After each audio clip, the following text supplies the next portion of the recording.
Ano po ang deed of absolute sale at ano ang dapat mong i-double check sa DOAS? Hello mga kakonchava! Kapag bumibili po o nagbebenta ng property, isa sa pinaka-importanteng dokumento na dapat po nating naiintindihan ay ang deed of absolute sale. Pero ano nga po ba ito at ano po yung mga detalye ang kailangan nyo pong tignan upang maiwasan yung anumang problema sa hinaharap? Unahin po natin, ano yung deed of absolute sale?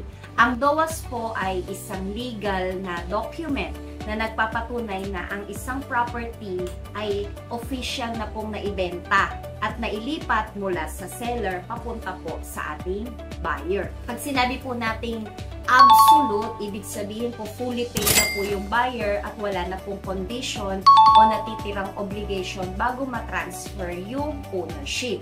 Ito po yung ginagamit na basihan pag-transfer ng titulo sa pangalan ng bagong may-ari sa Register of Deeds. Ano po yung dapat nyong i-double check sa DOAS? Bago po kayo pumirma, siguraduhin po na tama at kumpleto yung mga sumusunod na information para maiwasan po yung mga legal issues. I-check po nyo yung pangalan ng seller tsaka ng pangalan ng buyer. Dapat po kasi parehas po siya dun sa title at tsaka po sa mga government issued IDs. Yung pong details po ng property, yung address, lot area, yung technical description, dapat po parehas po siya. Yung selling price po, tsaka yung terms of payment, dapat po naka-indicate yung buong halaga at kung paano po ito binayaran. Kailangan din po may confirmation ng full payment. Kailangan malinaw na fully paid yung property para po iwasan po yung dispute in the future.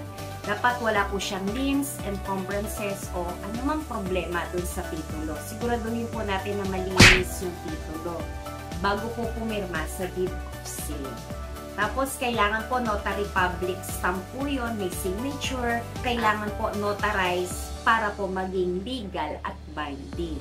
Bakit po mahalaga yung deed of absolute sale? Yung DOAS po kasi, yun po yung nagsisilbing official na proof ng paglipat ng pagmamayari ng property mula po doon sa seller papunta po doon sa buyer. Para po sa ating mga buyer, syempre, ito po yung unang hakbang para mailipat po yung titulo sa pangalan niya. Para naman po sa seller, patunay ito na official na po niyang binibenta yung property.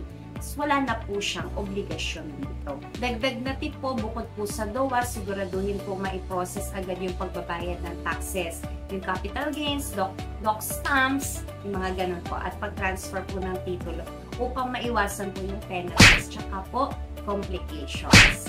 Yan. May karanasan na po ba kayo sa pagpoprocess ng DOAS? I-share niyo po sa comment.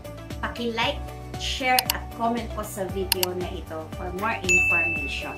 At kung may suggestions po kayo sa content. This is Natalie Concha of VS Concha Realty.